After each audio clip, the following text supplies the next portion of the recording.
है राष्ट्रपति का निर्वाचन मंडल। इसमें कौन कौन लोग राष्ट्रपति के चुनाव में भाग लेते हैं।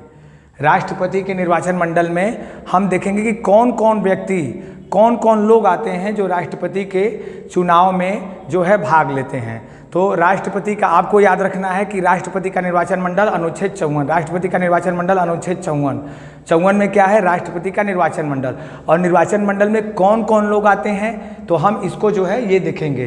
तो हमको याद रखना है कि राष्ट्रपति के निर्वाचन मंडल में संसद के जो दोनों सदन है, लोकसभा और राज्यसभा, इसकी जो है निर्वाचित सदस्य, जितने भी सभी सदस्य हैं निर्वाचित, वो जो है इसमें राष्ट्रपति के निर्वाचन मंडल में आते हैं। साथ ही राज्यों की जितने भी भारत में राज्य हैं उनकी विधानसभा के निर्वाचित सदस्य, और साथ ही 70वें संविधान संशोधन द्वारा 1992 में पांडिचेरी और दिल्ली विधानसभा के निर्वाचित सदस्य जो है इसमें शामिल किए गए।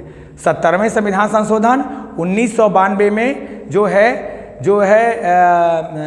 दिल्ली और पांडिचेरी विधानसभा के सदस्य जो है इसमें शामिल किए गए।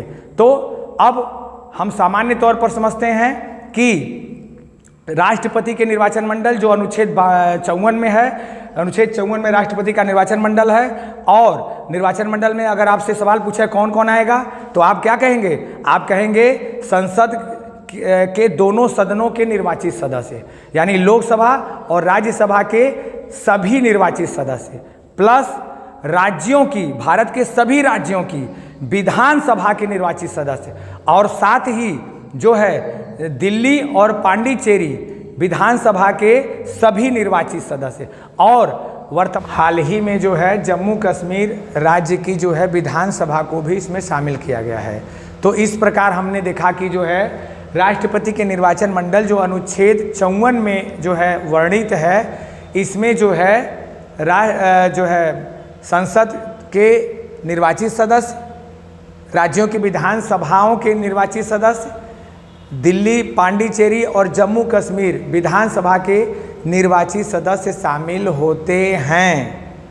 तो आप फिर से याद करिए, राष्ट्रपति का निर्वाचन मंडल अनुच्छेद 54, इसमें कौन कौन शामिल होते हैं, राष्ट्रपति के चुनाव में कौन कौन वोट देते हैं, तो लोकसभा के निर्वाचित सदस्य, राज्यसभा के निर्वाचित सदस्य, विधानसभा के निर्वाचित सदस्य, जम्मू कश्मीर और जो है दिल्ली और पांडिचेरी विधानसभा के निर्वाचित सदस्य भाग लेते हैं। ठीक है, तो ये आपको जो है याद रखना है।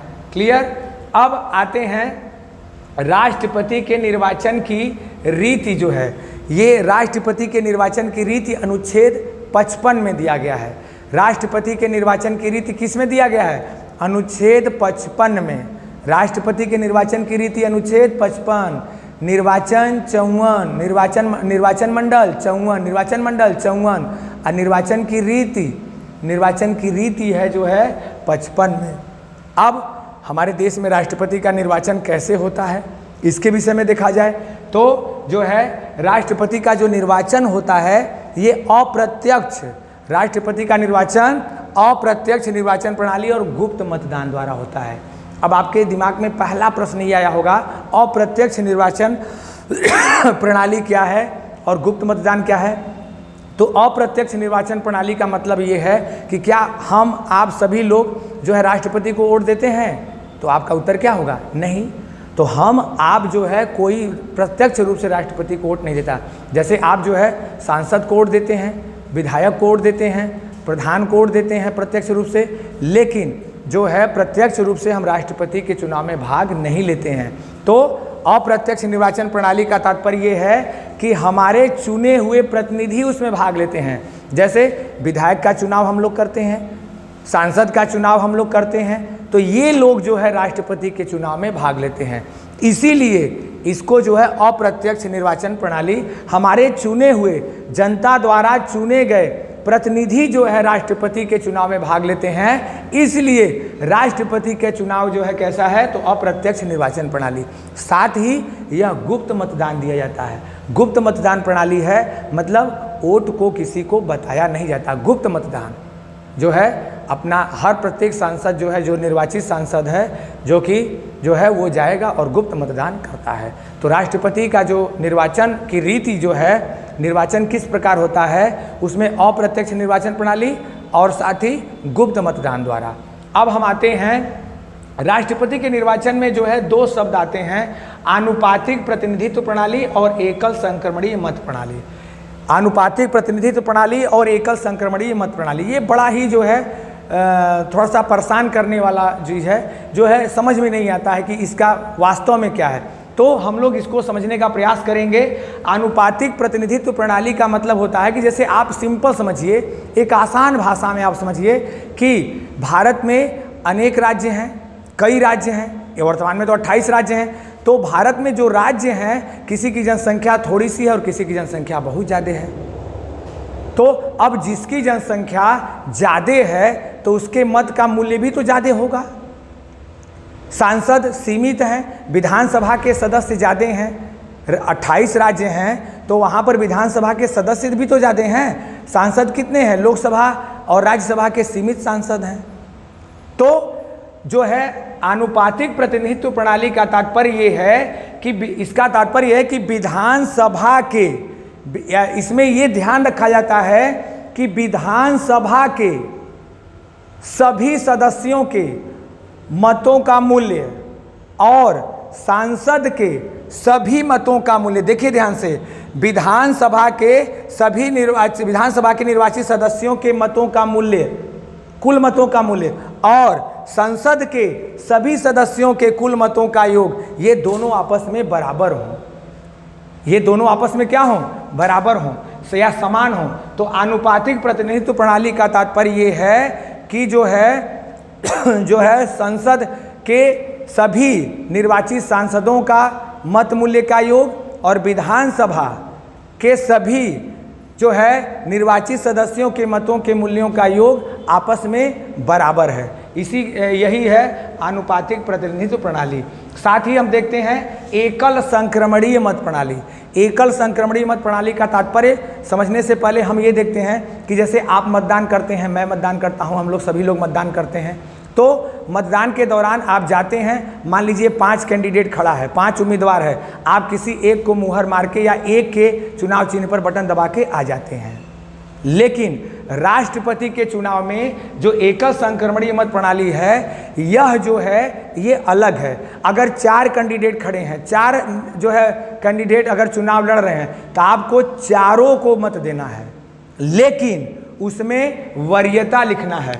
जैसे पहले आप जिसको पसंद करते हैं उसके सामने एक जो है, मान लीजिए ए, बी, सी और डी, ये 4 कैंडिडेट हैं। अब जो है एकल संक्रमणीय मत प्रणाली के अंतर्गत जो है, अगर मान लीजिए ये ए, बी, सी और डी, ये 4 कैंडिडेट हैं और ये 4 कैंडिडेट हैं और हमको ये पसंद है तो हम इसके सामने लिखेंगे 1। उसके बाद अगर ये पसंद है तो ये 2, उसके बाद ये पसंद है तो 3 और ये जो है फिर 4, ऐसे हम लिखते हैं। ठीक है, तो इसी को कहा जाता है जो है एकल संक्रमणीय मत प्रणाली। समझ गए? मतलब आपको सभी को मत देना है, लेकिन उसमें वरीयता निर्धारित करेंगे। यानी आप जिसको सबसे ज़्यादा पसंद करते हैं और ये सोचते हैं कि यही उम्मीदवार जीता है, यही कैंडिडेट जीता है, तो आप जो है उसी को जो है वोट कर दें। जैसे मैं चाहता हूँ कि ये बी जीते तो इसको 1 नंबर हमने दिया। ठीक है, तो इसी को जो है ये कहा जाता है एकल संक्रमणीय मत प्रणाली। तो हमने आनुपातिक प्रतिनिधित्व प्रणाली में देखा कि जो है सभी राज्यों की विधानसभा के निर्वाचित सदस्यों के कुल मतों का योग और संसद के सभी निर्वाचित सदस्यों के कुल मतों का योग आपस में बराबर हो, यह ध्यान दिया जाता है। किसके अंतर्गत? आनुपातिक प्रतिनिधित्व प्रणाली के अंतर्गत। क्लियर? अब आगे देखिए, अब एकल संक्रमणीय मत प्रणाली का तात्पर्य क्या है? तो एकल संक्रमणीय मत प्रणाली का तात्पर्य है कि जितने उम्मीदवार हैं उतने को हम वरीयता क्रम पर निर्धारित करेंगे। यानी जो सबसे मेरा पसंदीदा उम्मीदवार है उसको 1, उससे कम वाले को 2, 3, 4 ऐसे करते हैं। तो जब वरीयता क्रम के आधार पर हम सभी उम्मीदवारों को वोट देते हैं तो वो कहलाता है एकल संक्रमणीय मत प्रणाली। और जब जो है राष्ट्रपति के चुनाव में जब राज्यों के सभी राज्यों की विधानसभा के सभी निर्वाचित सदस्यों के कुल मतों का योग और सांसदों के यानी लोकसभा और राज्यसभा के सभी निर्वाचित जो सांसद हैं उनके मतों का योग आपस में बराबर हो, तो ऐसी सिस्टम को क्या कहते हैं? अनुपातिक प्रतिनिधित्व प्रणाली। तो मैं उम्मीद करता हूं कि आपको अनुपातिक प्रतिनिधित्व प्रणाली और एकल संक्रमणीय मत जो है ये कुछ समझ में आया होगा।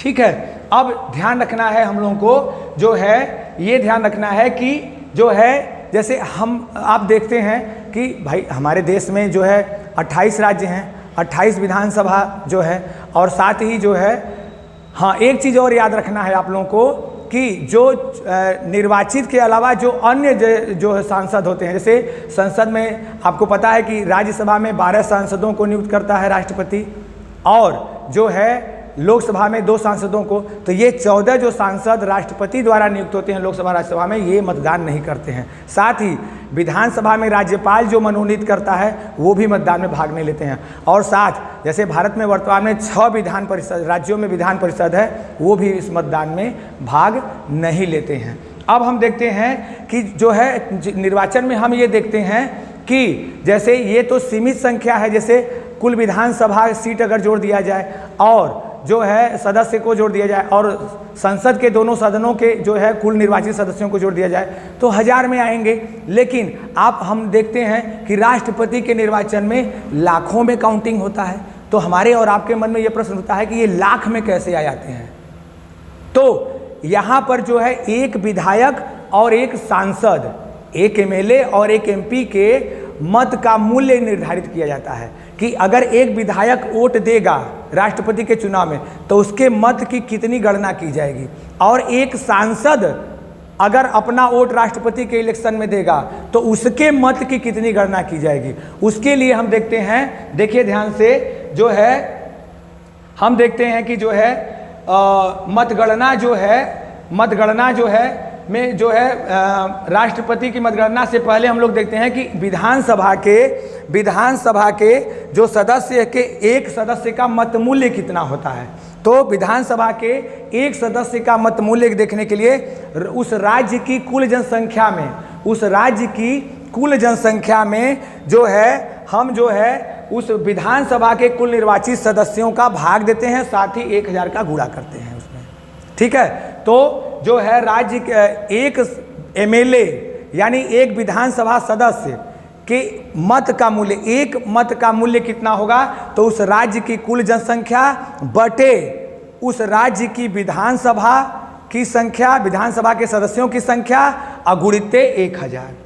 अब इसमें एक चीज़ और ध्यान रखना है, अगर शेषफल भाग देने के बाद 500 से ज़्यादा होता है तो एक मत मूल्य और बढ़ जाता है। अब 500 से कम है तो जो है वो उतना ही रहता है जितना भागफल है। तो फिर से समझिए, एक विधायक के मत का मूल्य कितना होता है? तो उस राज्य की कुल जनसंख्या में उस राज्य की विधानसभा में कितनी जो है निर्वाचित सदस्य हैं उनका भाग दे दिया जाता है प्लस 1000 गुणा करके। ठीक है, ध्यान दीजिए, राज्य की कुल जनसंख्या में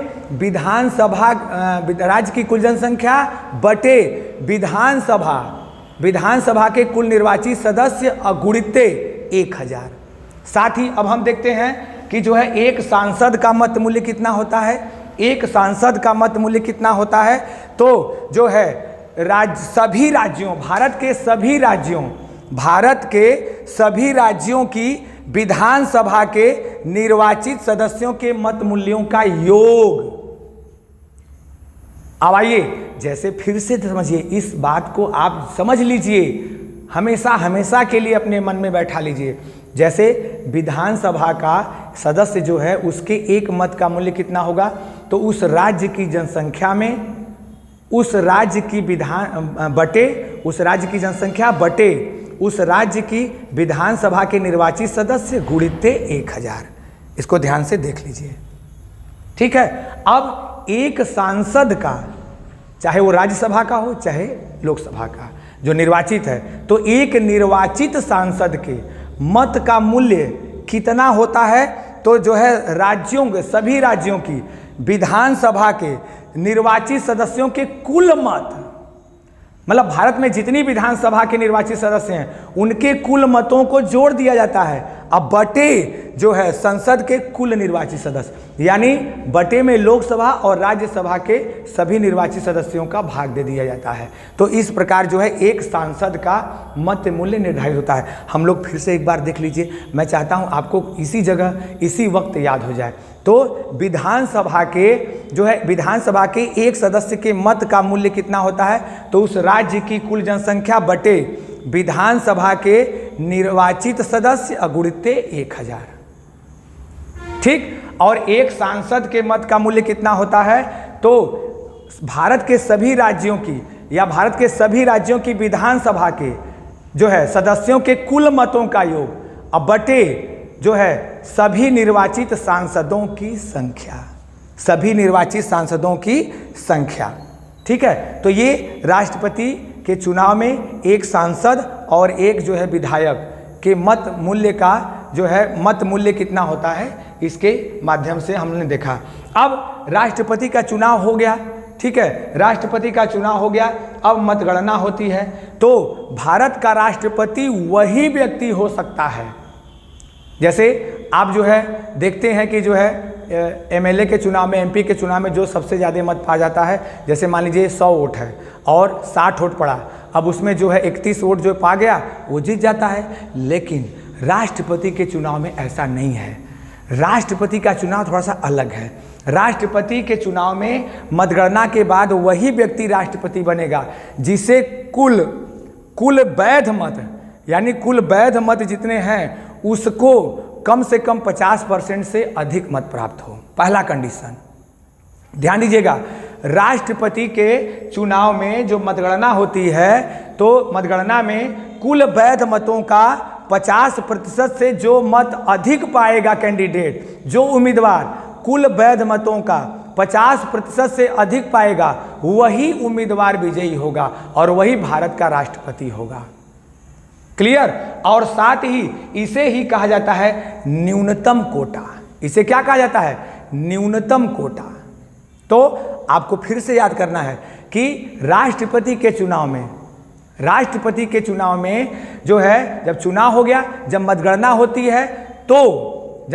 होती है तो ये पहला कंडीशन ये है कि वही उम्मीदवार विजयी होगा, वही उम्मीदवार जीतेगा जो कुल वैध मतों का कम से कम 50% से अधिक पाया हो। ठीक है, और इसे ही कहा गया न्यूनतम कोटा। इसे क्या कहा गया? यानी न्यूनतम कोटा का मतलब है कि राष्ट्रपति को कम से कम इतना वोट पाना है तभी वो भारत के राष्ट्रपति बनेंगे। लेकिन अन्य चुनाव में तो जो सबसे ज़्यादा वोट पाता है वो जीत जाता है, लेकिन राष्ट्रपति में ऐसा नहीं।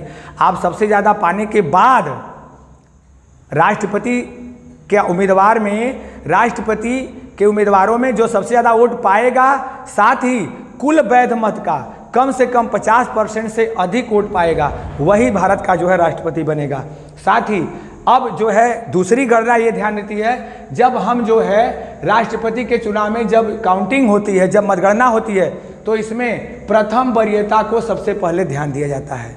मतलब जितने भी कैंडिडेट हैं, मान लीजिए इसको जो है प्रथम वरीयता में 1, इसको 2 मिला, इसको जो है 3 मिला, इसको 2 मिला, तो ये जो है कुल मत का जो है ये 50% से अधिक अगर पा गया तो ये जीत जाता है। ठीक है, तो न्यूनतम कोटा यानी 50% से अधिक मत जो उम्मीदवार पाता है तो वो जीत जाता है। लेकिन अगर जो है प्रथम वरीयता के आधार पर किसी उम्मीदवार को 50% वोट नहीं मिलता है, तब द्वितीय वरीयता की गणना की जाती है। और सबसे कम वोट पाने वाले उम्मीदवार के मतों को अन्य उम्मीदवार के मतों में जोड़ दिया जाता है। ठीक है, तो भारत में अभी तक ऐसा रहा है कि सभी राष्ट्रपति उम्मीदवार, एक राष्ट्रपति को छोड़ करके सभी राष्ट्रपति उम्मीदवार जो है प्रथम वरीयता की गणना के आधार पर ही जो है वो चुनाव जीत लिए और मिनिमम 50% से अधिक का कोटा प्राप्त कर लिए। लेकिन एकमात्र उम्मीदवार ऐसे थे बीबी गिरी जो है वो द्वितीय वरीयता की गणना के आधार पर जो है भारत के राष्ट्रपति बने थे।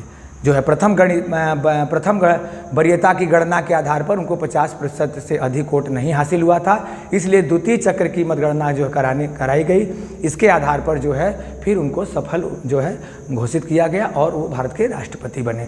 तो ये चीज़ याद रखना है। साथ ही हम लोग ये एक चीज़ ये ध्यान रखना है कि राष्ट्रपति के निर्वाचन में अगर किसी प्रकार का विवाद होता है, किसी भी प्रकार का विवाद होता है, तो ये विवाद का फैसला भारत का उच्चतम न्यायालय सुप्रीम कोर्ट करता है, लेकिन वो जो है निर्वाचन आयोग से परामर्श भी लेता है। तो राष्ट्रपति के चुनाव में किसी प्रकार के विवाद का समाधान जो है ये कौन करता है? भारत का उच्चतम न्यायालय सुप्रीम कोर्ट करता है। और अगर आपसे पूछे कि किससे परामर्श लेता है, तो निर्वाचन आयोग से परामर्श लेता है, लेकिन जो है फैसला कौन करता है? सुप्रीम कोर्ट करता है। तो मैं उम्मीद करता हूं कि आपको ये बातें समझ में आई होंगी। आप इसका स्क्रीनशॉट ले लीजिए। नमस्कार मित्रों, आप इस वीडियो को अधिक से अधिक लाइक और शेयर करें, अपनी राय कमेंट करके बताएं। इस तरह की और जानकारी के लिए हमारे टेलीग्राम व यूट्यूब चैनल शिक्षा फाल्कन को सब्सक्राइब करें, साथ ही बेल आइकन दबाएं, जिससे हमारी वीडियो की नोटिफिकेशन आपको सबसे पहले मिले। धन्यवाद।